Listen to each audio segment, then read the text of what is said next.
We'll be reviewing and discussing how the use of license plate readers impact public safety and privacy concerns. This is somewhat of a follow-up meeting to a joint meeting of the Public Works, Public Safety, Personnel, and Traffic Committees held a few weeks ago and spearheaded by Councilman Nash. You may recall that the discussion about LPRs came back up for the council when BL 2024-57 by Councilman Rosenberg was introduced to restrict Metro from entering into agreements to acquire surveillance footage captured by technology like the Ring doorbell cameras without the direct consent of the person or business that owned the technology. So the bill also intended to clarify the existing ban on the operation of license plate readers pertaining to the public's use in the public right-of-way. And of course, after much debate, the bill was later substituted to exclude the part about LPRs. Nevertheless, the initial bill by Councilman Rosenberg and another bill sponsored by Council Lady Stiles to amend the Metro Code relative to the use of license plate readers by enforcing or by having law enforcement use them to address reckless drivers has also sparked the discussion that we are having today. So today we have a well-rounded group of subject matter experts that will talk to us about the impact of LPRs from the community perspective as well as from law enforcement. And we will try to stick to this agenda and keep this meeting at 1 hour, 1.5 hours to be respectful of everyone's time. We will start out with the presentation from General Glenn Funk, and then we'll go into a 15-minute presentation from Daniel Balasubramanian, I hope I pronounced that right, who's a research scientist from Vanderbilt University, and he'll talk to us about how the license plate readers work. And then we'll go into speakers, and I'm asking all of our speakers to limit your remarks to 5 minutes so that we'll have a chance to hear from everyone before we go into the 30-minute discussion. And so that's everyone except for Daniel. Daniel will have a few more minutes since he has a slide presentation to show us. But if everyone could please keep your remarks to 5 minutes so we'll have time for discussion. And also please keep your mics muted if you are not speaking.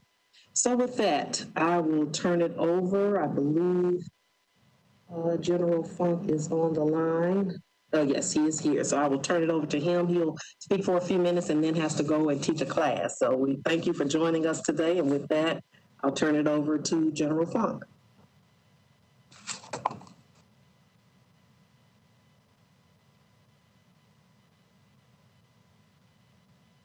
Is that unmute, General? How about that? Are we good now? All right. Thank you, Councilmember Gamble, and everybody for being present. This is an important topic. Obviously, my office is charged with prosecuting cases. We work closely with the police department as they solve crimes. License plate readers do an excellent job of trying to help us not only solve the crimes, but then apprehend individuals. There was a case that we had just 3 weeks ago that we had in court where what had happened was we knew the vehicle that had been involved in very serious crime. We were looking for that vehicle and obviously trying to identify the person that was driving the car. The vehicle license plate got picked up on a license plate reader that was out at the Metro Nashville airport, and then we were able to get surveillance from the airport to identify the person that had been driving the car. We see these types of really important putting the pieces together in criminal investigations by the police department on a regular basis. I know that Belle Meade, there was a missing person and but they had a license plate attached to the person, and when they drove through Belmead, not only did that cause a hit, but also allowed the person to be found. So we're actually seeing this with some frequency, and it really is making a big difference in the way we can handle the most serious cases. I understand some privacy concerns, but if a person has decided to drive a vehicle on a public road or highway, the courts have already decided that there's no privacy interest in your license plate. Otherwise, they would require police departments to only be able to get some sort of special reading goggles in order to be able to see license plates when they're monitoring a traffic pattern. And that's clearly not what we want to do as a society. What we want to do is we want to hold violent offenders accountable, and we want to make sure that we can solve these crimes. Surely, license plate readers, we can develop policies and protocols to make sure that this is used by law enforcement to solve crimes, but nothing beyond that which is legal and that which is necessary for law enforcement purposes. And the other thing I want to share with the members of this group is our jurors expect solid evidence before they will convict. That's the way it always has been, always will be. But in today's times, they expect our cases to be very clear, not just based upon one person's identification, not just on some speculation, but they want to make sure that they know it and they know how we knew it. When we walk into court and we've got a DNA test, when we walk into court and we've got something from a surveillance video, when we've got evidence like a license plate reader identification as far as this vehicle came through at this time, those are the pieces of evidence that our juries really want to see before they're willing to actually hold an offender accountable. And for that reason, I think it's really important that we make sure that we can use this technology. I understand why folks would want to curb some of the limits of when it's used and how it's used, but when it comes to law enforcement uses, I think this is a really, really important technology, and I'm glad that we have it. Thank you so much. We appreciate you explaining how the use of the cameras help you in your office in solving crimes. And we'll talk more about that. I know you have to leave. I'm not sure what that echo is.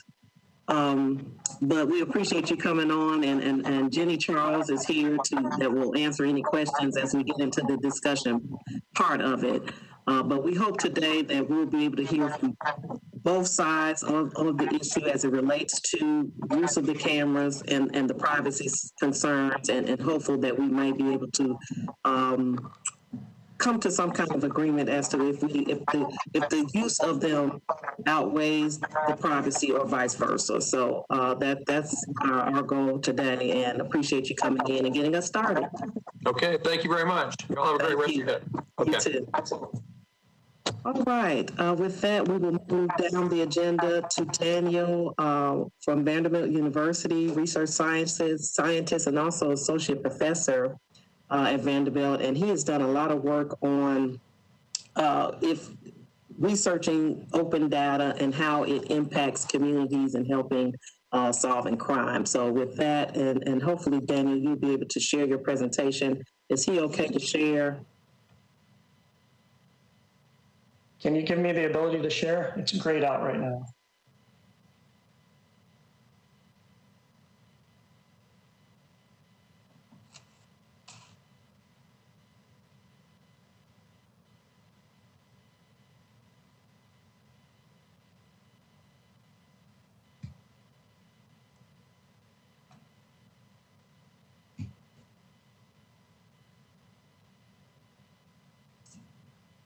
Are we working on that, Kenya?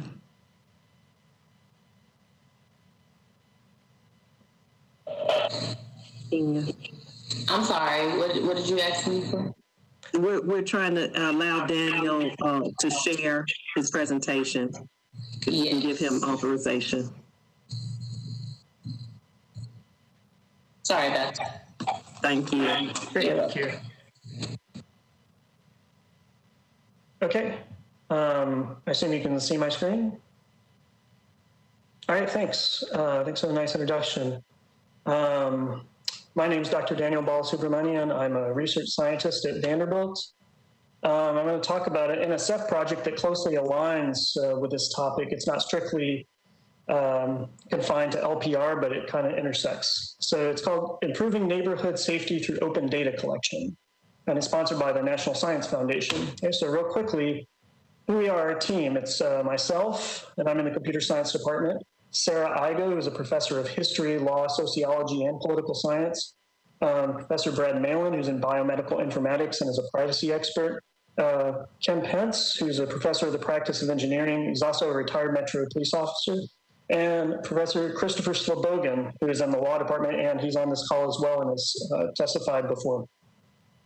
Okay, so this NSF project that we have studies two things. So one, what technologies can improve neighborhood safety? And two, what are the social issues underlying these technologies? Okay. So we thought we'd start with something that everybody can relate to, which is vehicle-related crimes. And I pulled these stats off crimemapping.com about a month ago, but it's still the same today. Approximately 23 break-ins over a month period, vehicle-related deaths in the area around which I live, around Sylvan Park in the Nations. Okay? And we're familiar with this, so I grabbed these off next door. So a few of the specific instances. Yeah, I won't read through all of these, but see, these are some of the more compelling ones. And this was just about 2 weeks ago. Car door checkers have guns and will use them. So this person, I've blacked out the names, but saying that their husband got in the car to just try to get a license plate or some identifying information and got shot at. Thankfully, he wasn't hurt. This person's reporting about the infamous incident that occurred in Bellevue about a year and a half, 2 years ago, where unfortunately a person did die. Gunshots at 2:15 this morning. Does anybody have footage? Car break-ins on Tennessee. I went outside. Shots were fired later. People robbed at gunpoint. Personal experience about a year ago that happened across the street from me. When I went out to talk to the police officer, he said, and this was still daylight in the summer. We'd gotten back from a daycare potluck at 7:15 p.m. A neighbor walked his dog around the block, and the time he was going around the block, they came by, tried to rob his car. When he came back on him, they fired shots and drove off down Nebraska, just speeding like crazy. So sometimes you can get useful information from public comments, but sometimes it just devolves into a flame war. That's kind of here. It says, these descriptions fit everyone who doesn't have pink hair. Why post it without race, size, height? Other people say conceal carry. Other people say conceal carry sounds good, but the problem is someone's going to shoot you. They're not going to wait for you to get your gun out. And so natural question is, can we have technology that'll help this? Okay. And we thought we'd have it's a simple idea, and it's been around for over a decade, 15, almost 20 years now. And it's this. So we have data, in this case, license plate data that's captured by the community, houses by people on phones or just cameras attached to their houses, potentially mailboxes, Ring doorbell cameras we're all familiar with. And that flows up to some, I'll call it community maintained database, and I'll get into the specifics of this in a minute. And then alerts can go out to agencies like the police, the Department of Transportation, hospitals. Okay? And then we have some sort of analysis engines, for instance, analyzing these pictures to try to automatically determine what's the license plate, or most of the time these systems, commercial grade systems, are capable of pulling out the make and model of the car as well. Okay, so this is a really simple, straightforward idea for technical prototype. You capture data, you upload it, you analyze it. And if it looks familiar, it should. Okay, so this is exactly what companies like Ring aim to do. This is how Facebook's facial detection works. But there's some important caveats here that we're studying. Okay? And those are most prominently, who owns this data? So how long does it live? Who has access to it? How is your data used? And do you have any control over this data? For instance, do you have the right to be forgotten? And I think a lot of issues around privacy swirl around confusion around these days. How is data being used? So it's a one-way street where you contribute it and then you have no idea how it's used, or how long it's there, and who can use it. Okay, so our study aims to, our project aims to study these important questions from multiple perspectives. Okay? So we have two goals: study the many social questions, and we're going to do this. We're laying the groundwork for it now. We've reached out to community members and neighborhoods through Neighbor to Neighbor and a lot of individual neighborhood associations to do surveys and focus groups. The questions are things like, who owns this data? How should it be used, or equally important, perhaps not be used? How long should it be persisted? How can privacy be ensured? Who should access it? Who should be able to remove data? And then two, we want to provide a technical prototype based on this. So I'm going to show briefly now what a technical prototype might look like. Okay? So for a research organization that has open data collection in mind. Okay? So what could a technical prototype look like? I've got a picture here. I'm going to talk through this, and I'm going to point out some points that I think make our system and ideas unique and privacy preserving. Okay, so here's what it would look like, could look like.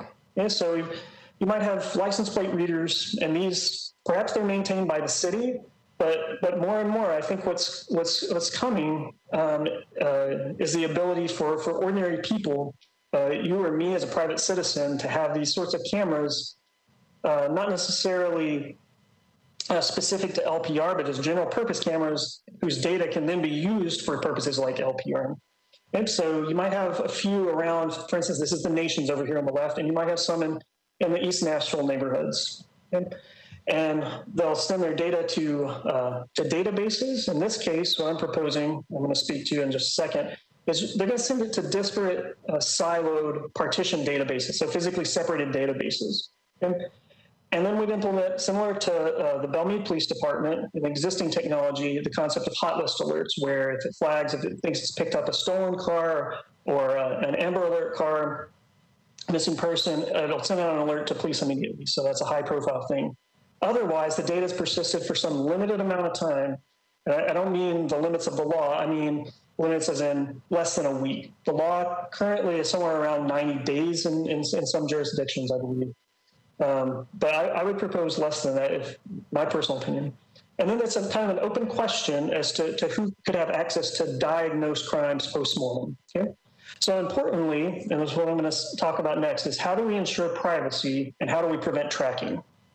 And those are very important questions. Okay, so the special features of this system, of what we would like to see, some of the features from a technical perspective that could do this are the following. So one, encrypted upload. So I've annotated, labeled the diagram as well where these things are.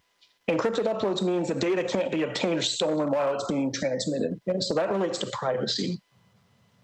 The second is physically partitioned databases, and this might be the most unique from what I've read about other commercial systems. And I'll speak to that again in just a minute. So what that means is data from different geographic regions is stored separately. So you can think of that as data from the nations. It's not stored in the same database as East Nashville. Okay? And that prevents tracking. That's an intentional design decision. And the reason for that, I believe, is that it makes it difficult, even if a malicious actor, someone can get into one of these databases, they don't have access to the second database. So they can't form a complete picture. Maybe they can see where I drove around in the nations, but they can't see that I drove over to East Nashville, and they can't mass surveil over an extended geographic region. I think that's going to be one of the important parts of this. Number three, encrypted and salted license plate data. So this is from the encryption and privacy world. So that means it's difficult to decipher data, even if it's obtained. And you'd be surprised, there are notable public data breaches where license plate data has been taken from border patrol crossings, and it's just in clear text. It's encrypted. It's just zipped up with a 20-year-old technology. Tech people laugh at how insecure this is, some of these breaches. So that'll make it difficult to decrypt. Data stored for a limited lifetime, 90 days. Like I said, this differs by jurisdiction. I would propose to limit it to much smaller. Typically, if you need the data, someone in the community says, my car was broken into last night, they need it the next day. They don't say 2 months later, my car was broken into 2 months ago. Let me look through that footage. It sounds fishy. And the fifth one is hardware security keys needed for access. So this is about privacy and tracking. So think of this as two-factor authentication requiring a physical key. So this is one of those features. These are like USB keys. Think of them almost like a USB drive. This is technology that Google used that distorted most of their phishing attempts. So a phishing attempt, if you don't know, that's when somebody sends you an email. It looks like it came, for instance, your boss, and you click on a link there, and then it steals your credentials or passwords, and people can log into your accounts. If you require these for access to a system, it's like somebody needs a physical key to get access. It makes it much, much more difficult to get in. Okay? So we believe that this data model is fundamentally different than the walled gardens, and I've just listed a few of them here that store so much of our data these days. So Ring and Amazon, Nextdoor, Waze, and Facebook. I kind of think of those as walled gardens where data flows in one direction. They're happy for you to post as many pictures, as many things as you'd like, but then you have no idea how they're going to use it and how long they're going to use it. And that's where a lot of privacy concerns seem to come in and creep in, which is, are you going to use it not necessarily for a business purpose? Most people don't even have a problem with that these days. I had one student in my operating systems class at Vanderbilt, and they said, I want Amazon to know as much as they can about me so they can recommend things that I want to buy. So this just differs by person. I think it's becoming clear that the issue is when people don't understand how it can be used and when it will be used, that's when it becomes cloudy. And I'll end with just a few personal thoughts. Private companies already have huge databases of our information. And I don't just mean my browsing habits and what I like to buy on Amazon and the oatmeal I like to eat. There are companies like Fusus that I've got some links down here, and I'm happy to distribute this, that kind of do surveillance in a way. And so we're already tracked online. Cell phones are tracked to a large degree. Amazon, so Ring and Google, they make cameras and security devices. I'd be very surprised if they don't have LPR capabilities in the near future. If they don't already, certainly it's almost trivial for a company like that to run those sorts of analysis on any data they get. And then large-scale physical tracking with those companies, it's almost trivial. And their incentives typically are based on dollars. The question is, who's going to pay them? How are they going to use it? And I think we have an opportunity now to shape how this technology can be used to benefit society. I think LPRs are clearly on the side of not very privacy invading. It's a very limited amount, even though the law has ruled that license plates by themselves don't constitute a personally identifiable piece of information. They can certainly pretty easily be correlated with other things to give a more complete picture of what somebody does and surveil or track if it's abused. But I think the proposals that I've seen that is amended ordinances and the use, for instance, in existing precincts like Belmead show that this does not seem to be on that nefarious side. It's things like audit logs, and think of an audit log as something like, I couldn't look at Taylor Swift's medical records if I were a nurse in a hospital without somebody noticing and saying, you shouldn't have been in there, you're fired. And so there's an audit log, and I think the proposal for new systems would be an audit log maintained for years. I think those practices are some of the best practices you can have for this technology. We need help, so if you'd like to get involved or have more questions, here's my email address. I'll give this presentation out to Councilwoman Gamble, and hopefully we'll have our surveys and focus groups in December, at which point we'll be able to give specific and more detailed feedback from community members about this. So I've had a lot of people reach out from the email from Jim Hawk at Neighbor to Neighbor to his community groups. A ton of people who said, I would love to be involved in a technical prototype. And other people said, whatever I can do to help. People from Donaldson, people in Nations, East Nashville, North Nashville. So really everywhere. And we're going to study from all angles. We're not just looking for a positive spin on this. We truly do want to see what do people want and not want. And like I said, after we have these surveys and focus groups over the next couple of months, I think we'll have some interesting results to report back, not to you, but the broader community as well, because this is a burgeoning area, and it's just going to go get bigger and bigger. So thank you, and happy to take any questions, and I want to take up all the time, so I'll stop the share now. Thank you. And we have about 5 minutes for questions before we go to the next presenter. And Councilman Rosenberg, I think you had your hand up first, and then Councilman O'Connell. Thank you, Madam Chair. I'll wait until the other side's had a chance to speak. Thank you. Okay, thank you. Councilman O'Connell. Sure. Thank you, Madam Chair. And gosh, I hope I don't butcher this. Is it Dr. Balasabramian? Is that close? That works.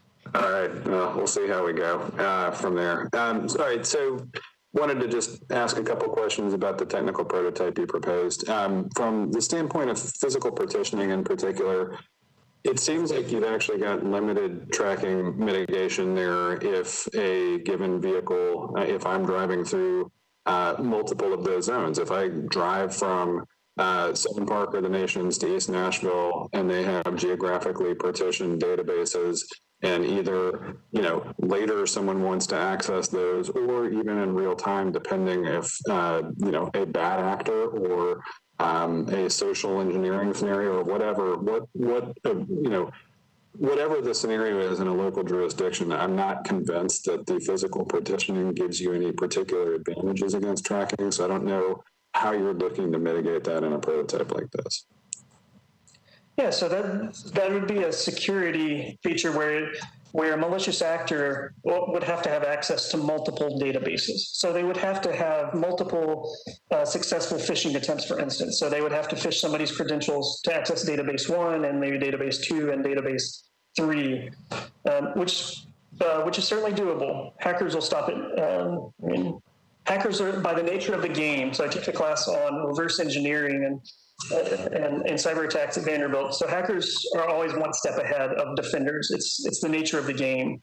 But these best practices, so for instance, these physical security keys that Google switched to, they almost stopped all phishing attempts at stealing credentials. So that means somebody could spoof you by sending you an email saying, "I'm your boss, click on this link," and then you lose your password.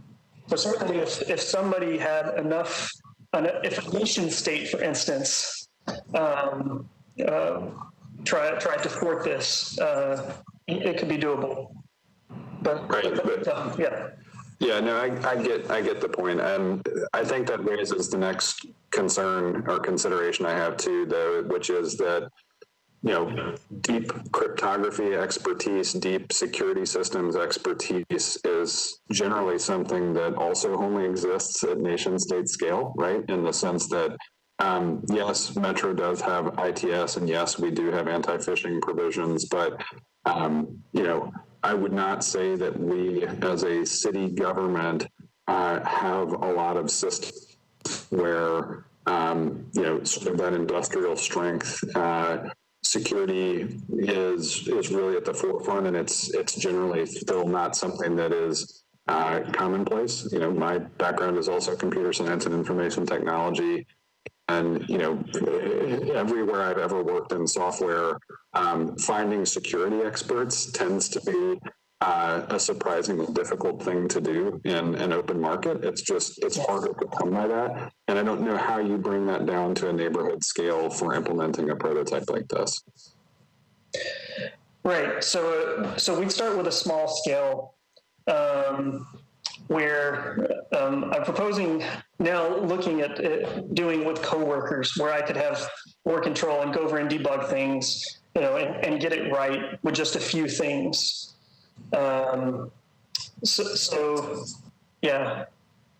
trying to think how to mitigate those concerns. I think that's one area where you can collaborate with universities and with private companies. I think a lot of times private companies are more willing than you might think to collaborate. For instance, Amazon might be willing to loan out a couple of security gurus, just to do a system audit, Yeah, I guess then I worry about sort of the maintenance. I mean, I always think about the startup costs versus the ongoing costs, and I feel like a system like this generates surprisingly high ongoing costs. And I've seen that too in the private sector for, code that becomes unmaintained, right? Because the key, it's the key person problem of software, right? So Absolutely. Again, just curious at how far you've gone in prototype design in that regard.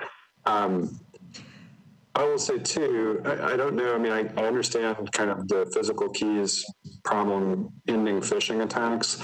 I guess one of the things that has been hard in a lot of these scenarios where you do have, whether it's the scenario you gave an example of in healthcare, law enforcement, et cetera, I'm aware of some scenarios in multiple domains of Nashville where you might call it social engineering, but it's like, hey, my buddy down at so-and-so knows how to get access to this. And so, okay, right. So even with that key-based access to a system like this, how do you prevent the person from, with the keys, being manipulated into distribution of sensitive information?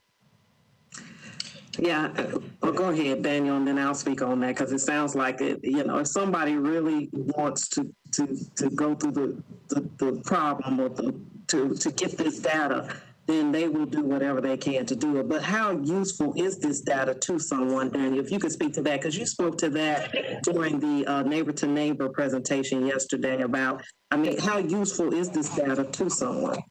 Yes. So what's good to me, this data becomes useful when you have it over a huge temporal scale and a huge geographical scale as well. So you can really mine the movements and the traffic patterns of things. So it's less useful a snapshot at one particular time to see where all these people are, because that just tells you, yeah, I stopped by Kroger on the way home. But it becomes much more useful if they can do it over a long period of time. And I think there are some security best practices that, if implemented, would prevent that, the more nefarious scenario. Thank you, Councilman Porterfield, Councilman O'Connell. I'm sorry, were you done? So we can take one more question. Yeah, and I'll follow up later. I do have some concerns about that temporal scale again, because we've seen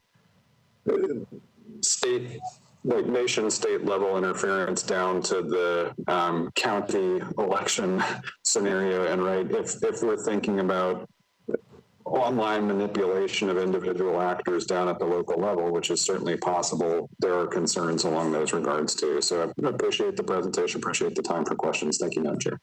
Thank you. Council Lady Porterfield.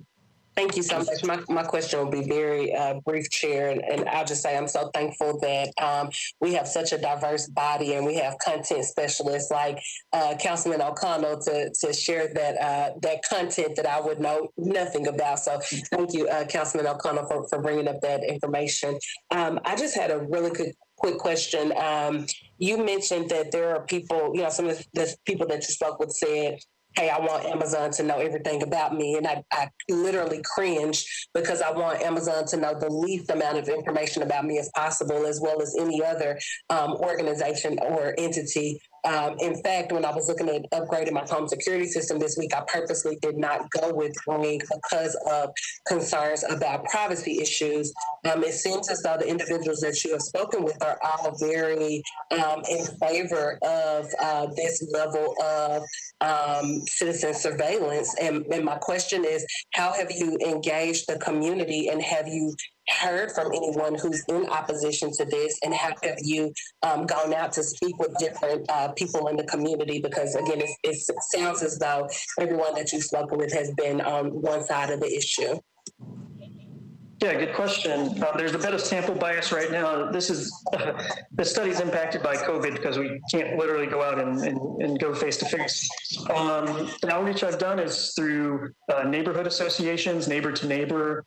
So you're right, it's typically the people who are enthusiastic about it that would write back rather than the people who are opposed to it. But we'll account for the bias as best we can. So we're trying to recruit a diverse and representative group of people to participate in this. So we're happy to have both sides of the coin. because inevitably people against it come up with reasons that we didn't think of, and in some cases can change your mind. Thank you for sharing that. Thank you, and we will hear more of that perspective later on our agenda. So at this point, we'll move into Mr. Detective Michael Brady with the Brentwood Police Department that can tell us briefly how they use license plate readers currently, and then we will hear from our Chief Public Defender, Martisa Johnson. Detective Brady. Yes, can you hear me? Yes, so we initially started with the LPRs a little over a year and a half ago in Brentwood. We mainly put those in place for our parks and recreation areas. We were getting a lot of influx of automobile burglaries where victims' purses and belongings and stuff were stolen, checks and credit cards were used, and stealing their driver's licenses and whatever personal belongings they had in the car. So to help combat that, we introduced the license plate readers at our parks. It's been very, very successful for us.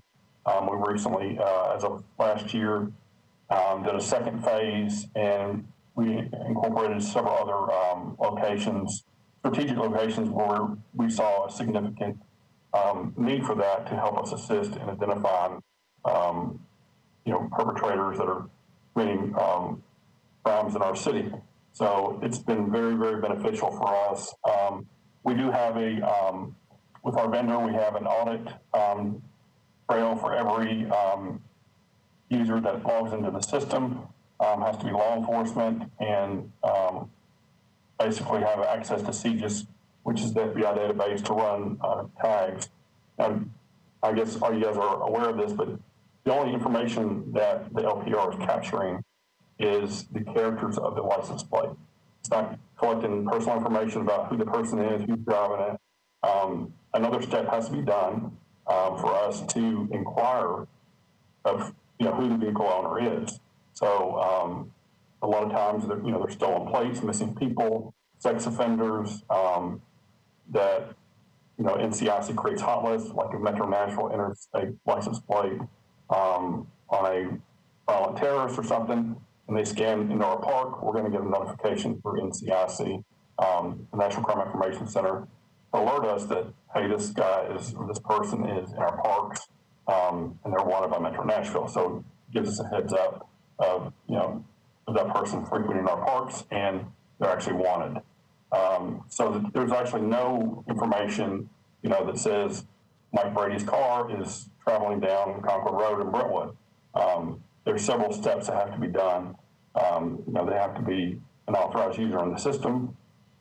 There is an audit trail, and the only information we keep on file, which is the license plate number or letters, that's kept in our database for 90 days. And after 90 days, that information is purged. We no longer can use it. So unless we mark it for a criminal case. So if something goes to, trial that's, 6-8 months down the road, we'll mark that as evidence. So we can use that to, give it to our district attorney's office. We can use it in court. All right. Thank you so much. And thank you to Daniel as well for giving us that great detailed description of how the data collection is used in the community setting. And thank you, Detective Brady, for explaining to us how the Brentwood Police Department uses the technology for your police department cities solving crimes. And at this point, we're going to hold off on questions until our discussion so that we can get all of our speakers in. But at this time, we will hear from our Chief Public Defender, Martisa Johnson. Ms. Johnson, Defender Johnson, are you on the line? I am on the line. I was not really aware that you wanted me to speak, but I'm here and thankful and grateful for the opportunity to be a part of the discussion and to chime in. I think Councilmember Porterfield asked one of the most important questions that I had, which was, how much community engagement has been done around this particular issue, because I think communities, particularly that already feel the sting and the pressure of surveillance and policing heavily in their communities, might have a strong voice about this particular issue and want to weigh in about it. I'm really concerned about things that have a risk to expose privacy of everyone, but particularly folks who aren't committing crimes. This information is being tracked on all of our vehicles. I would be I think in order to undergo something like this, we really have to be specific about the rules and regulations that will be in place. So not really just talking about those in the group, which I think this is great, but I think the policy has to be written with an eye towards community engagement, but also very specific as to what we're doing with the data, who has access to it, how we store it, how long we keep it, and ultimately how it is used. I think all of those things, without sitting down and really doing the work toward fleshing out that policy, I think will create a lot of problems with just rolling out license plates readers across the board. I would really love to be, I don't know what stage we are in this process, but I will never hesitate to throw myself out there as volunteering to be a part of a focus group that has an eye toward defense issues and privacy issues related to people who've been charged with crimes, but also folks who have not. So I think that if this is just information gathering, I like that we're talking about it, but I'm really concerned about there being specific policy around this really intricate form of privacy, because if the license plate reader is pulling our information, then we kind of are being tracked, and we really need to have some policy that guides what we do with that information. So thank you so much for the opportunity. Sorry that I didn't know I was supposed to speak, but hopeful to have opportunities to talk about this more in the future and to bring to you from communities that I serve and am involved with on a daily basis. Thank you so much, and you did great. That's exactly what we needed to hear from your perspective and the clients that you serve. And this is we are just having a discussion at this time. There's no particular legislation that we are discussing. This is just a follow-up to a previous meeting that we had to discuss the impact of LPRs in the private sector, in the community, as well as with law enforcement. And this is a follow-up meeting so that we can get more of those community voices, that community engagement that you're talking about. We're nowhere near at the stage today of drafting policies or anything like that, but totally agree with you and have had that discussion previously, that if we were to move into that next stage, would definitely want to put together a committee to come up with the policies and the rules and the procedures to make sure that we're addressing access to the data, retention of the data, as well as purging of the data, which are three key points that we've learned about in previous discussion and research that has been done. But thank you again for coming. I appreciate your participation, and we'll definitely follow up with you as the discussion continues. Okay, with that, we will move on to the Director of Community Oversight Board, Ms. Jill Fitchard. And I think I saw her on the line. Yes, can you hear me? Yes, great. Okay, great. Thanks for having me and inviting me to share in this conversation. As I listen to everyone speak, I'm kind of just going to rehash a little bit of what I've heard. And I think this process will require a lot of transparency. And I believe that having the community's input will be invaluable to this very important topic. I think it's very concerning, too. The community should have the opportunity to offer input into whether and how ALPRs are deployed. I believe there's going to be many community members that may decide that the money spent on these readers is better spent on other or more pressing public safety needs, or that this type of surveillance with the privacy trade-off is just too costly. Of course, I haven't had an opportunity to speak to the community, and I think that is something that we would love the Community Oversight Board to be a part of when we get to that part with you, Madam Chair. And as we saw with the body cam CAMs, the policies were written without the public's really without their input. So soliciting feedback from interested community members and groups, I think, will assist with an overall understanding on why there's a belief that readers are a helpful public safety mechanism. I believe that there will be concern of where the readers will be deployed. The protection of marginalized communities have to be considered because there has been a long track record of disproportionately surveilling populations of color, immigrants, and the poor. Residents of these neighborhoods are more likely to end up in the ALPR system, even though their neighborhoods aren't necessarily correlated with higher crime or because of their affiliations to others in the neighborhoods. They could be caught up in a system. So involving the community early, I think, would be helpful, as well as having a clear understanding of the error rates of the hot list and who MMPD is sharing the data with, and ensuring that the readers aren't layered with other biometric technologies such as facial recognition software, I think is super important.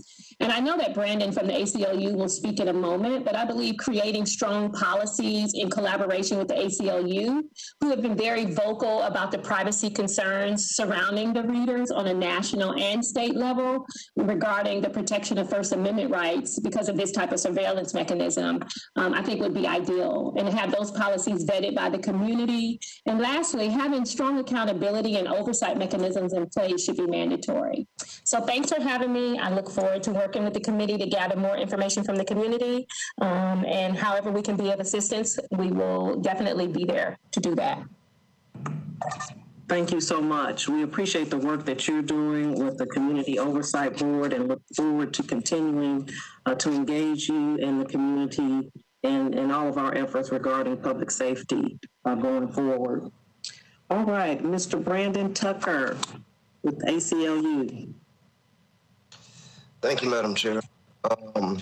So many really valid points that may be repeated from our previous two speakers have been made. But just want to give an overview of, I guess, two important points.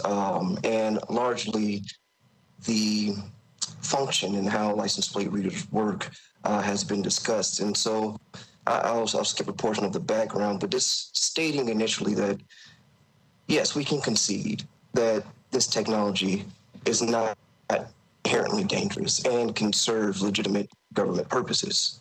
For example, in improving toll collection or acting on Amber Alerts. But the ACLU of Tennessee and nationally does have concerns about the unrestricted use of this technology and the data it collects and the data it retains. Protecting Metro residents' privacy means ensuring this technology is subject to clear and strict guidelines about it. License plate readers can anyone driving a car, and every time license plate readers see your car at your friend's house, at your doctor's office, or your place of worship, that data is logged and stored. And so law enforcement knows where you were and when you were there. And with this data, law enforcement can paint a pretty comprehensive picture of residents' movement over a period of days and months. And so, we know that this technology can read 1,800 plates per minute. And it may be useful when trying to catch a suspected car thief.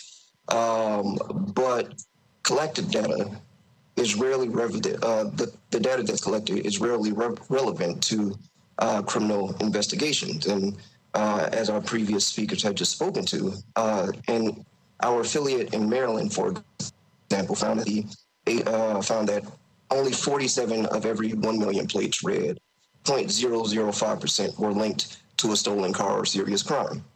But still, law enforcement agencies often hold on to the other 999,953 records. In other words, treating all these people as prospective or future suspects. And so we're recognizing that this technology is going to do what it was made to do, which is collecting millions of records. But as you all deliberate, we should really consider getting rid of these records and doing so quickly, the ones that are not relevant.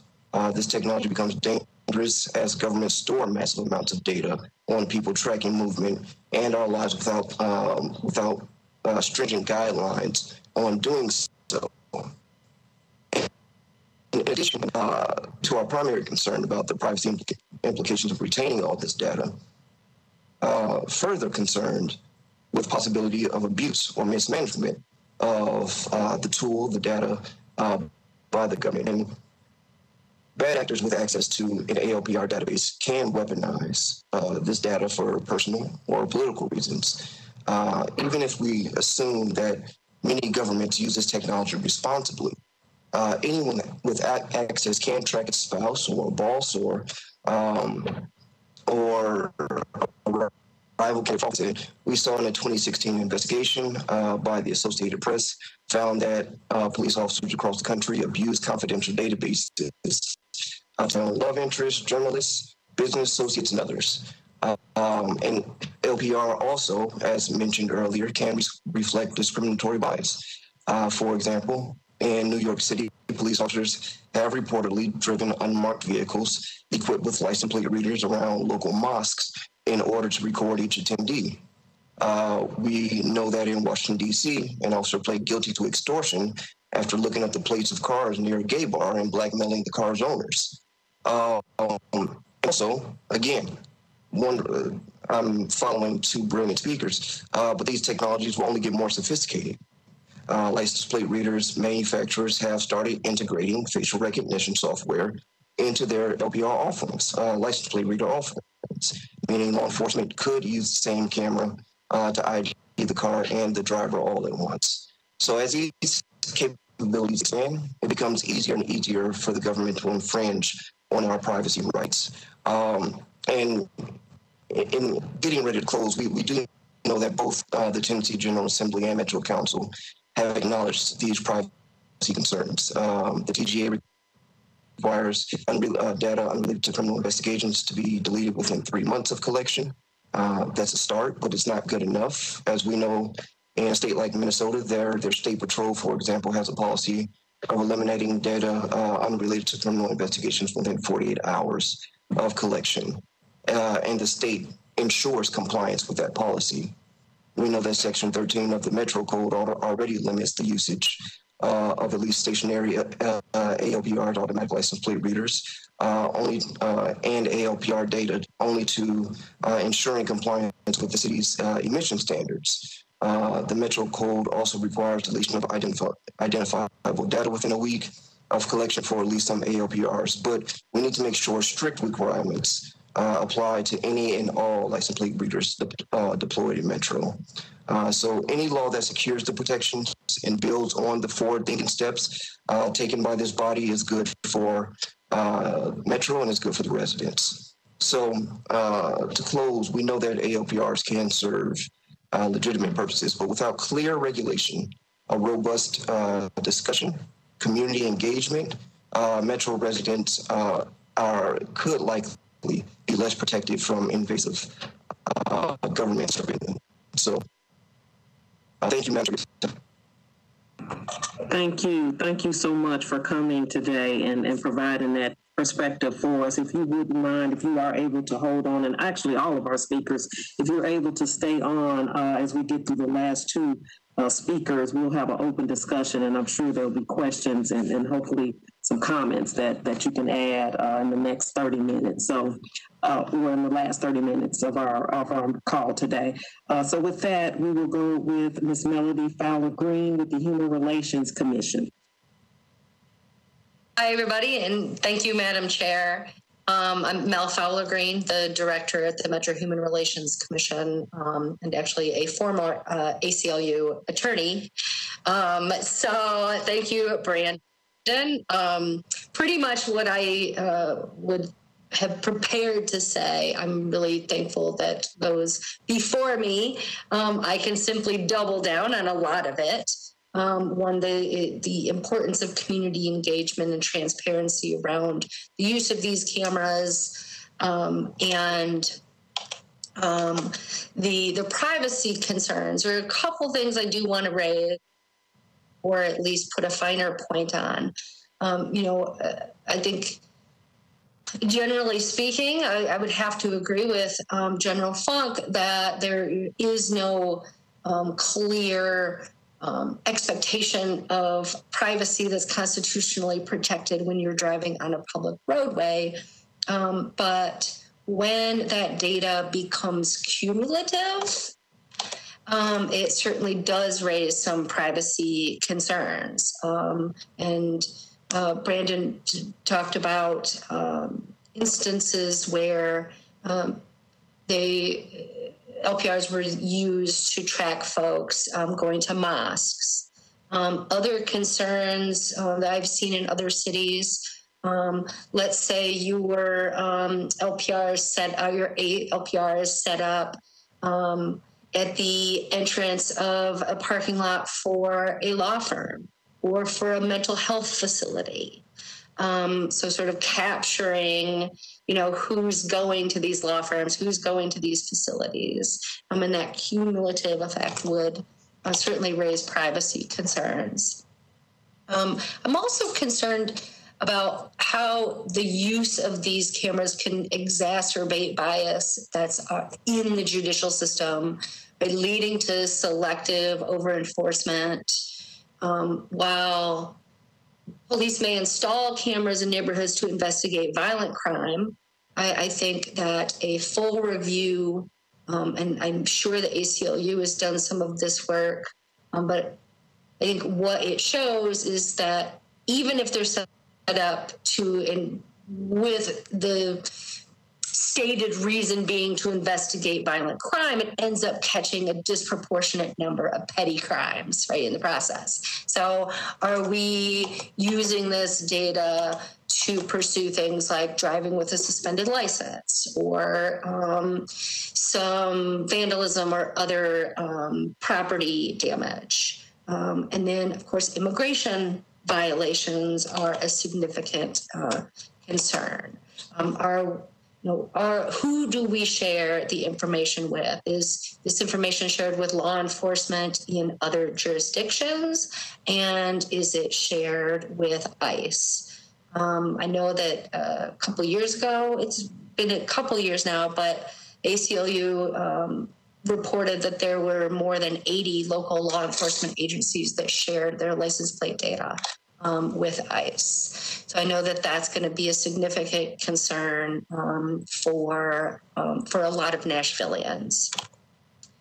And finally, one concern that I've seen in other cities, and it's not necessarily with regard to the use by police, but the use of LPRs by private security firms in apartment complexes in particular, that they're becoming nearly ubiquitous in apartment complexes. And for Black Nashvilleian, if you are Black, immigrant, or low income in Nashville, you are more likely to be a renter and more likely to live in a complex that has these private firms, private security firms, recording your comings and goings, and have actually been used in some instances to support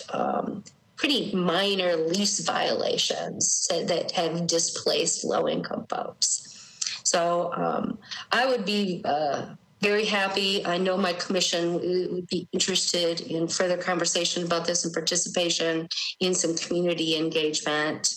And I really appreciate you all including me. And it's really nice to hear from some of the other community leaders. So thank you all.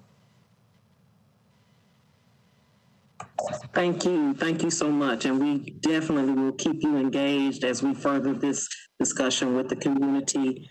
And with that, we will have our last speaker, Mr. Eric Evans, who's with the 413 Strong Community Organization.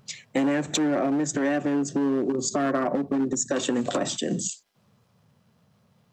Mr. Evans, I think I see you on the line. Yes, I'm here. Can you hear me? Yes, we can hear you. Yeah, I am so excited about even being on this thing. y'all please forgive me as well. I'm at home with 2 little ones, and they're pretty hungry. But I do have questions. I love the idea. I'm just a local kid that grew up in J.C. neighbor houses, and I think I did okay for myself, but I want security for my family and for my loved ones, for the young men that I help inside of the city of Nashville. But I do have those type of questions of just how long would the information be kept? That kind of concerns me. And something that someone else stated earlier, reaching out to different communities, especially Black communities. I've actually had a conversation with several Black men in the city of Nashville about this situation. And some of them had some very interesting things to say. Some of them felt like they didn't want to be profiled by a computer system, and they did not want to turn into like the situation that happened in New York, like Mr. Brandon spoke about earlier. But at the same time, for some of us who have done decent for themselves, we want something. We want some kind of help, but we're just a little bit concerned just about what that looks like. I know I do not want my information in any kind of system for years. I just don't, or months for that matter. Although I do think that the information could be very helpful, but I'm concerned about it getting in the wrong hands, not just from some hacker, but from, quite honestly, my own government. And I know that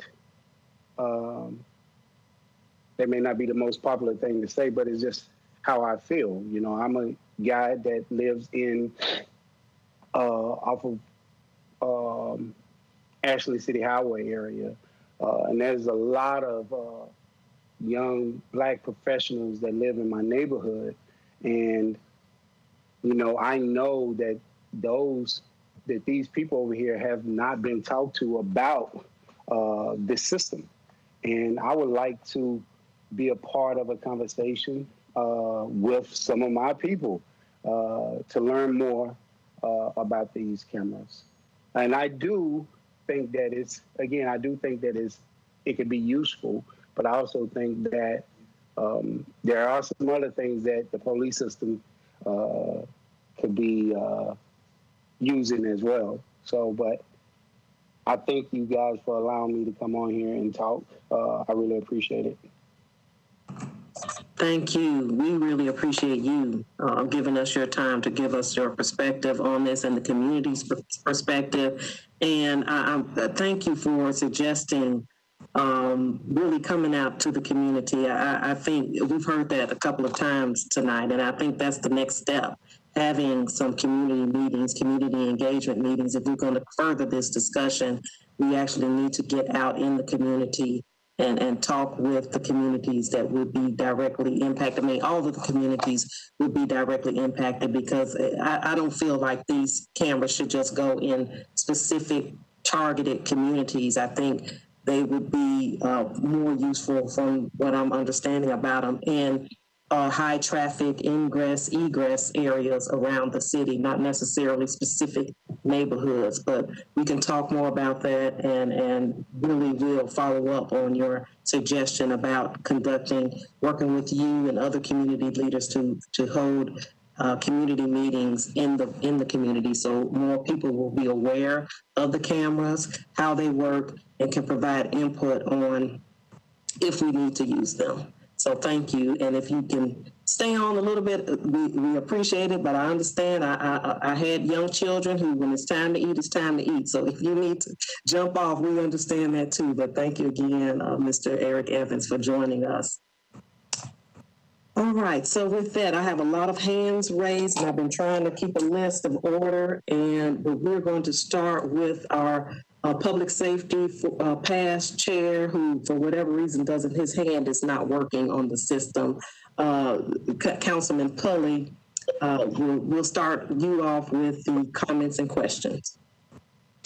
Thank you, Madam Chair. I just have a brief question. Let me say thanks to everybody for bringing up many very important issues that are a part of this discussion, and appreciate you putting this together and bringing all these great speakers to us.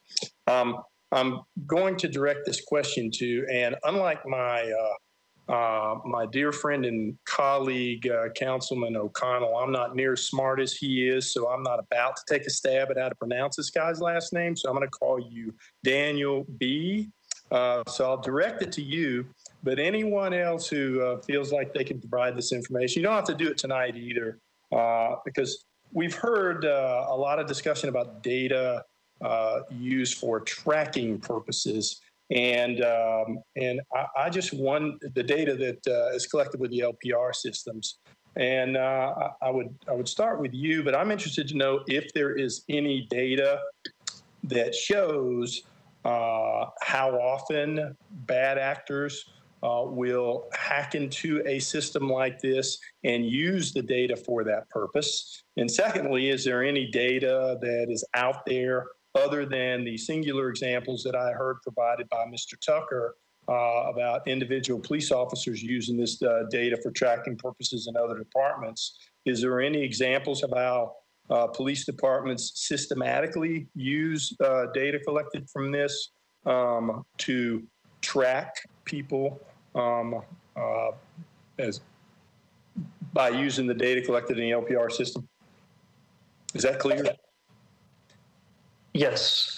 I'm aware of one study that found, I think in Miami, and I'll have to go back and double check. It was about 8 to 10 years ago, a study in Miami where they found that if you have enough data over a large geographic region over even a week's period or a couple weeks period, I'll double check the numbers, but you could track people pretty well. So I think there are computer security best practices that you put in place to prevent this, combined with audit logs and the such.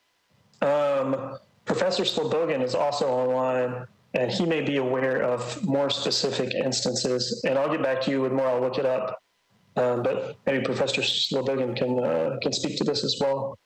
So to follow up on your answer, you did say that if you collect enough data over a large geographical area, you could track people. Are the examples, is there any data to reflect whether that actually did happen? I'll have to double check if that was a study where they were just fleshing out a proof of concept, or if a malicious bad actor actually did that. I'll double check and I'll get back to you. It's a standardized report, and it's about, I want to say it's from 2012, but I'll look it up and get you that. Okay, thank you very much. Yeah, you're welcome. Thank you, Councilman Pulley. Next, we have Councilman Rosenberg. Thank you, Madam Chair.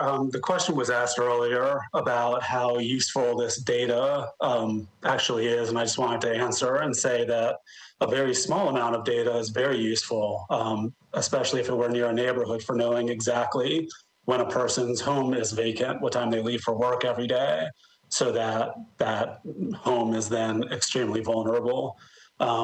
Many license plate readers also take a simultaneous photo from the front of the car for the purposes of seeing who's riding in the car. It's not just a shot of the license plate in many cases. If I remember correctly, when Bell Mead showed me around their system in 2007, theirs, at least at the time, did that. So even setting aside the possibility of something malicious happening out of a police department or a mayor's office or a DA's office, with some future administrations, there are, for example, with the neighborhood cameras, often the HOAs have unfettered access, despite all the talk about auditing, unfettered access to when homes are when people come and go in the neighborhood, which can be used for a variety of nefarious purposes, including for the furtherance of crime. So I just wanted to answer those questions. Thank you. Thank you. Councilwoman Allen. Thank you, Madam Chair. I want to start with thanking Councilmember Rosenberg for allowing us to slow this process down and have this discussion, because I think that's really important. And thank you, Councilmember Gamble and Mr. Nash before you for setting up these meetings, because we are definitely learning a lot. And also, I want to just make sure everybody understands the background of this, that as was mentioned, we do have laws on the books right now that deal with LPR and that limit their use on public right-of-way. And this has all come up because Councilmember Rosenberg was looking to further refine that, although I think it's good that we're having this discussion. And in that process, we heard from people from neighborhoods who wanted to be able to use their cameras on their private property to work with police to solve crimes in their areas. And we heard from council members who are trying to figure out how to deal with drag racing in their areas and thought that this could be a useful tool. And that so far, no one is talking about Metro spending money to put cameras up on Metro streets or neighborhoods for law enforcement purposes. So I hope nobody thinks that's where this came from, that that's not currently what we're looking at. We're just trying to, I think, hear from neighbors who think this could be helpful for solving crimes that they're having problems with in their neighborhood, and trying to balance that with the privacy concerns that have been brought up today. And I want to make sure we keep all that in mind. And I hope as we have the community engagement that we're talking about, that we look at this as how can this be used by neighbors as a tool is one of the questions. And is this appropriate for solving the drag racing problem? And currently, those are the two issues that we're looking to solve. And nobody's looking at big government tracking people, and we've clearly identified that as something nobody wants us to do. So thank you for getting this discussion going. I look forward to participating in it further. Thank you, Councilwoman Allen. Next, we have Councilwoman Porterfield, and then Councilman O'Connell. Thank you so much, Chair, and thank you, Councilmember Allen, for those points. I think that those were very valid points. We are having a really bad problem with the drag racing out in the Southeast community, and we do want to do everything we can to make sure that we're keeping our community safe. Safe communities look different. When you use the term keeping a community safe, that looks different for different communities. We definitely want to do everything we can to stop the drag racing. We want to make sure that law enforcement has the tools that they need to address the individuals that are choosing to put not only their lives, but the lives of neighbors and anyone on the street at harm. We want to make sure that our law enforcement has the tools to address those issues.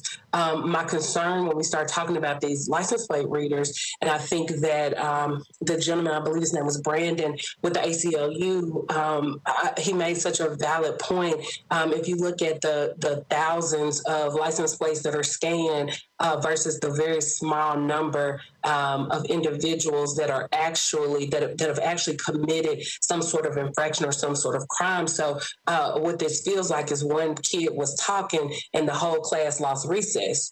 This is a situation where everyone is now being impacted. Every single individual in our city would be impacted by the few bad players. So I'm all for looking to see how we can address those bad players, but not at the cost of harming, potentially harming everyone else. I believe that I completely agree with our public defender, Martisha Johnson, Jill with the CLB. They all made very, very valid points. This can disproportionately impact marginalized and minority communities, while license plate readers themselves may not inherently disproportionately impact a community, but if we're looking at where these are being held, and if we are putting more readers in certain communities over other communities, that could disproportionately impact that community. We're saying that we want to pick this up. Councilwoman Stiles' legislation wants to look at drag racing, and I commend Councilwoman Stiles because, again, we're in the same boat and we're having such a hard time. So I commend her for wanting to do something and moving forward with trying to address this issue. She specifically stated that she wants this to be for drag racing only. MNPD has stated that they want to use this to catch other crimes as well. So what happens? Are we going to start, picking up people for jaywalking because we've now caught them on cameras in communities? So I have a lot of fear of how this will be used. And I'm continuing to learn about it. So thank you, Chair, for pulling this meeting together. But I did just want to state that that those are some of my concerns, and that I agree with the sentiments that Jill, Martisha, and Brandon have shared before me. So thank you.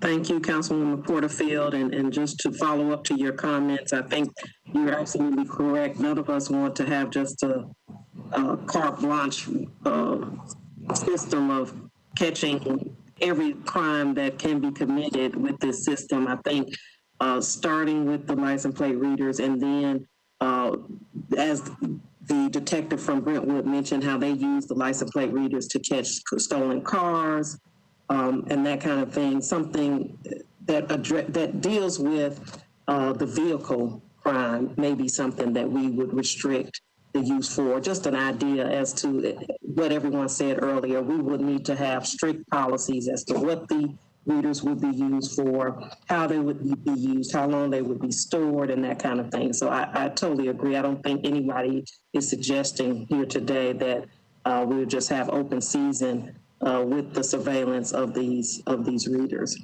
Okay, Councilman O'Connell. Thank you, Madam Chair. I am content to hold until others who have not yet had an opportunity to participate do. Thank you so much for that courtesy. Councilman Nash.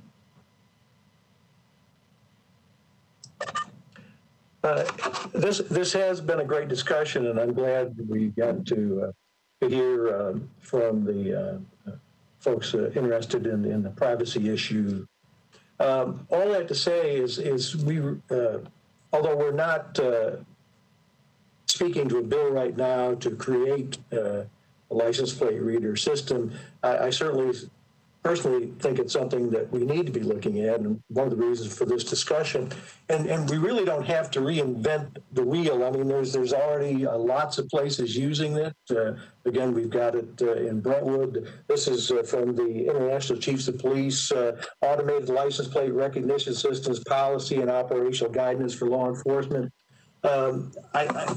With its use over the past few years, I think we have been able to see communities that can use this for legitimate law enforcement purposes, for real criminal acts, and for Amber Alerts, the Silver Alerts, of real value to the community, and it's a force multiplier. We live in a city where the police department hasn't been able to keep up with the population here with budget constraints, hiring freezes, and the like. And this gives us an opportunity to have just a simple tool that reads license plates. I am more than happy to have community input and seek it out. I think we can definitely put these cameras up in places that will not be necessarily aimed at any particular community, on the ingress, egress, major thoroughfares, and have some, it has some real value. And I think we can do it and develop the policies that need to be developed to make sure that we are protecting people's rights here. Thank you. Thank you, Councilman. Councilwoman Stiles. Thank you so much, Madam Chair. Thank you for hosting this event this evening. Thank you to all the speakers. I wanted to speak to one of the comments that Councilmember Rosenberg made, and also make a couple of other points in regards to what I think is a very useful tool. So in terms of the HOA and privacy, as a previous HOA president in my neighborhood, we utilized the flock system, and we had residents let us know who their cars were. So in case things happened in our neighborhood, we would be able to access that information to hand it over to the police. We were unable to do anything with that information. We just had a license plate, what time they came, and that was handed over to the officers. So the ability to do something nefarious with the information, I don't believe that's the case. But I did want to say, with the LPRs, there is no facial recognition involved. It is literally a license plate on your front or your back bumper. And last week, Council, I did hand out some screenshots of the LPR system.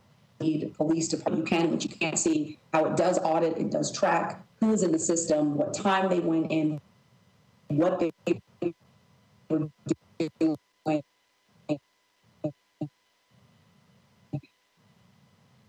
And the fail-safe is their mission to surveil, I believe,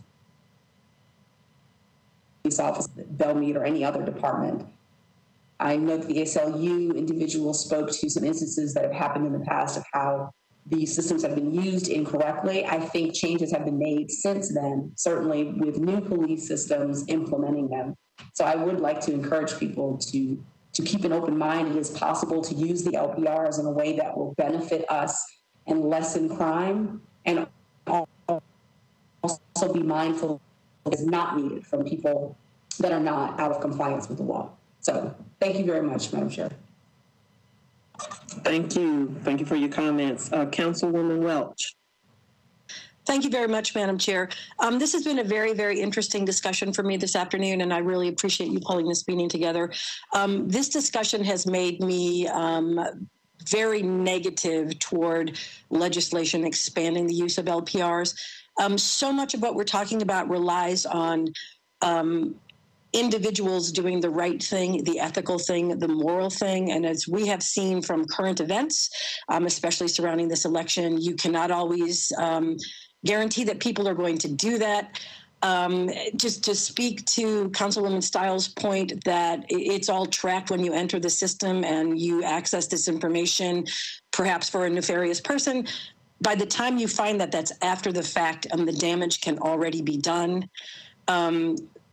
People's privacy and their freedom of movement without surveillance and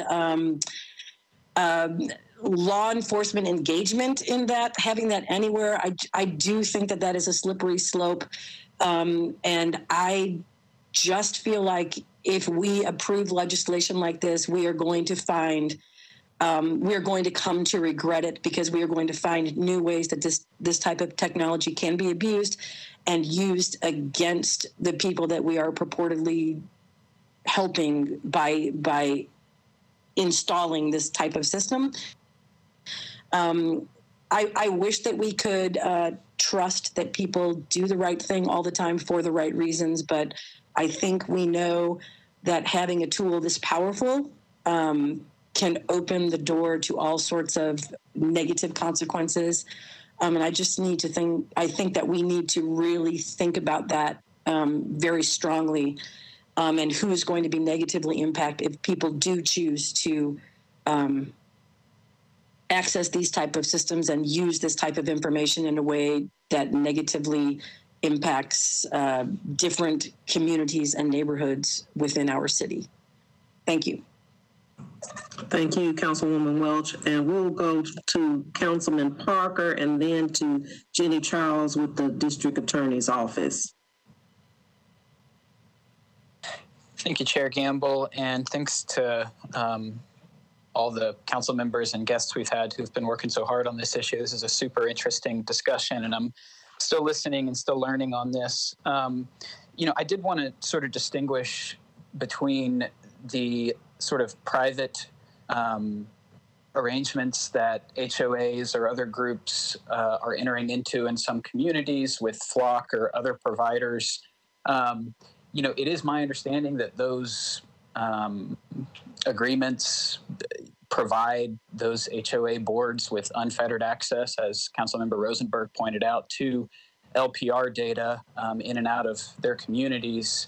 And while that is not directly connected to the license plate database, so you could not say pull a random tag and say, well, who was this? I want to know who that was, without having to go through the audited existing license plate database. If you had other means to identify someone's license plate, you could say, if I know Steve's license plate because I saw Steve get into his car one day, it would be very easy to query that database to find out if Steve had been coming in and out of the neighborhood, for example. So, I mean, that data is still useful to a potential bad actor or to a potential, I guess, privacy violation, you might say. So I think that we really need to distinguish between these sort of private arrangements with companies like Flock and then specific law enforcement deployments, which, might be more secure, more auditable from tip to tail, have more of a paper trail from tip to tail. So just as we continue these discussions, I would like to kind of divide those two things up and then look at how, if at all, they should and can interact. And then additionally, I just wanted to circle back to something that the gentleman from Vanderbilt, who gave a phenomenal presentation, and thank you so much for being here, pointed out. And that was, in these private video surveillance systems that are growing in popularity, one of the, you asked something about what is the sort of financial interest of the operators. And, one of the largest of these home video surveillance companies is Ring, which is owned by Amazon. And based on some of these pilot programs that I've seen here in Nashville and in other communities, their interest in this video surveillance has really been in loss prevention. So in a traditional retail model, you would have a security guard, that would help aid with loss prevention. You would have a surveillance system that was paid for by the retailer. So another thing that I'm a little bit concerned about in these discussions is, a large, powerful, influential company like Amazon leveraging our local police department and our local resources into a loss prevention arm. Okay, and yes, property crime is serious and stealing packages is super inconvenient and illegal. But, do we want to arrive at a space where our Metro Police with limited resources are effectively operating as loss prevention officers for, the largest, most profitable company in the world? And I personally do not want that. And that's all I've got for this evening. But again, thank you, Chair, and I look forward to the continuance of this discussion. Thank you. Daniel, do you want to respond or is there okay, we'll come back to that at a later time. All right, General Charles.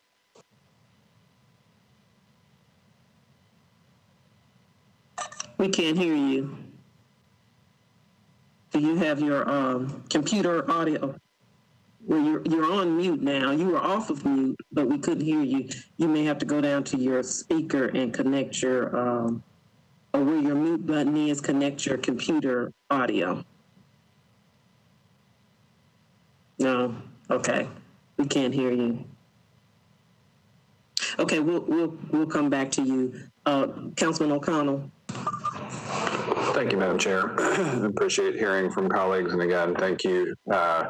And thanks also to Councilmember Nash for the previous episode we had discussing these issues. I guess I want to respond to just a couple of the things that had come up from various of tonight's presenters. And I think, I did get a little bit concerned about one thing I heard in the first round of presentations that I think it's very important for all of us to be mindful of. Being a good ways down a slippery slope is a terrible justification for further sliding. And I think I want to be sensitive to what the best overall policy outcomes are for the community. I know we all want to both feel safe and be safe.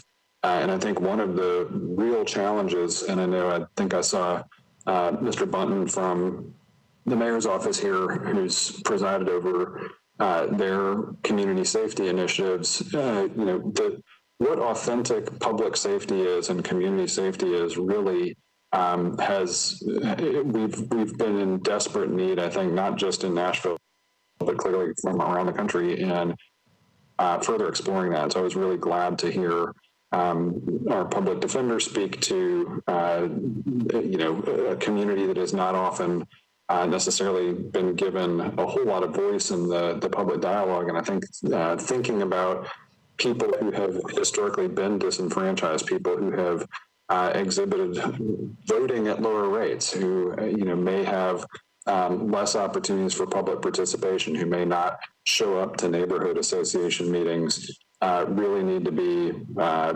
given our kind of consideration as we go through these discussions. So just wanted to be mindful of that. I think also we did hear earlier from Dr. B that LPRs can be pretty easily correlated, and I think that's one of the things to be particularly mindful of here, right? That if I have access to multiple databases and I'm either a good actor or a bad actor, if I'm a good actor, the potential for manipulation is present. If I am a bad actor, and we had a version of this discussion when we were looking at the Bluetooth kind of traffic flow analysis program that was basically grabbing part of your MAC address from a Bluetooth device, and had the vendor acknowledge that yes, that if available in clear text, that could be, just like LPRs, further correlated. I think that whole point about if a bad actor did get it, that audit cycles are sufficient. I'm a little challenged by that, even just given the events of today, where, for instance, in the state of Michigan, what has ordinarily been a fairly routine process of certifying election results is part of a weeks-long public demonstration of the erosion of democratic norms and institutions. And if we are not ever vigilant about that process, that just saying, well, we've got audit logs, or hey, we've added this transparency initiative, it's really tough to not want to put safeguards in there. And that is sort of how we got to where we are right now. In fact, where we went from the announcement of, hey, we're going to do a pilot program on body-worn cameras and expansion of dash cams, and then quietly in February, a policy manual was published. But we have not had a comprehensive community review of whether that policy is sufficient to safeguard the data, to prevent unintentional surveillance of people's homes just by being visited by an officer that you answer the door to, right? Those kinds of considerations. So I think that is also important, that norms and institutions alone are not sufficient to be appropriate safeguards of people's privacy.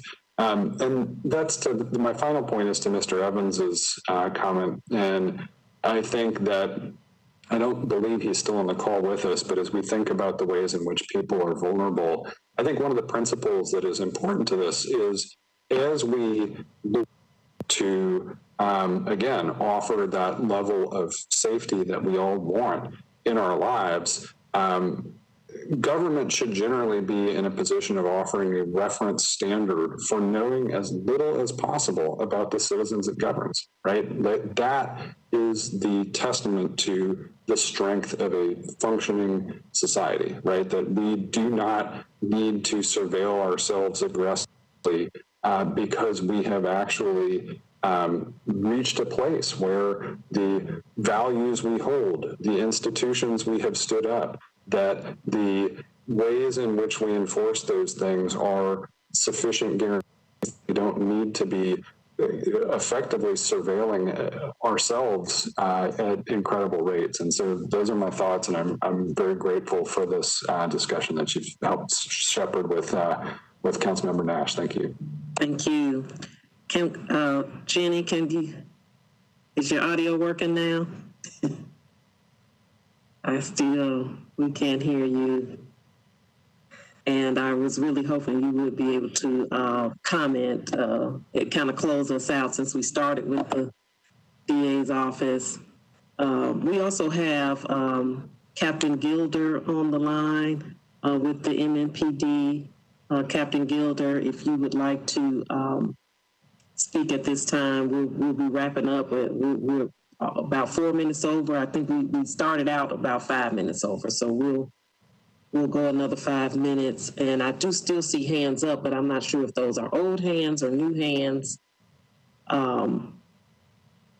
While we start to conclude our meeting today, I think there's been a lot of great information shared about privacy concerns, which is something that we wanted to come back around to with this discussion, and I'm appreciate all of the speakers here today that have helped shed light on that, and I agree that we need more in-depth discussion moving forward. Councilwoman Welch, is that a new hand?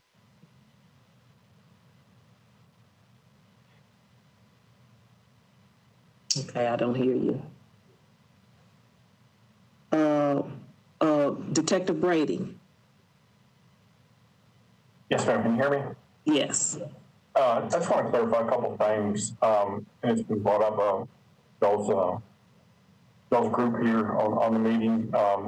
But as far as our LPR system, our LPR cameras do not record a video feed of someone driving. It takes a snapshot picture of the rear license plate of the car. It doesn't identify the driver. We can't see the occupants or who's driving the car. So it's an investigative lead. We have to go down and do more law enforcement investigation to find out, number one, run the license plate, see who it's registered to or who belongs to. So, and as far as like our hot list and stuff, I know it was brought up that people are concerned about someone getting stopped for jaywalking or something. But all of our hits are generated through NCIC at the baseline. So if it's an amber alert, silver alert, wanted person, sex offender, something that meets that criteria, that's going to alert our system. Now we can manually enter license plate numbers in our system for vehicles that are entered. So a lot of times there's cars that are stolen in Davidson County, and we border Nashville. So by the time the victim makes a report and then gets it into the record management system and gets it into the CIC, that could be 1 to 2, 3 days. So a lot of times we'll actually notify victim before they even knew their plate was stolen or the car was stolen, and get that entered in our system and put it in there for 5 to 7 days to alert us if that vehicle is actually seen in our thoroughfares. And as far as like tracking people, if we had the money, and which I don't think government will spend, literally you'd have to have cameras or readers on every single street corner to identify someone's actual movements. We have the egress, like Franklin Road, we have one coming from Nashville and Old Hickory. It's coming inbound, so we know, if it's a stolen car or one person that's entering our city. It's not specifically targeted towards certain geographical areas or a subdivision per se. I know we're a little bit different. We're not as densely populated as Nashville, but I just want to give you all that perspective. Thank you. We appreciate that, and thank you for joining us today. Jenny, were you able? I can't hear you, so I guess you weren't able to work out the sound. Well, that is quite all right, because this, again, won't be the last discussion. Hopefully we'll be going into the community, whether it's virtually. Of course, we can't physically get into the community at this time, and it may be at a later time that we start that engagement to further discuss the potential. Well, I think making the community aware of the service is probably the first priority. At least that's what I'm hearing, is that there are a lot of people in the community that aren't even aware of these license plate readers, what they do as far as just taking pictures of license plate and not 24-hour around-the-clock surveillance of people and faces. So maybe just an education in the community of what they do, and then input on how this service might impact their community as a way to solve crime. So it looks like there's further discussion needed. I appreciate you all for joining this meeting today, and I look forward to further discussions with you all going forward. And with that, I see no other hands, so we will adjourn. Thank you, Madam Chairman. Thank you. Thank you.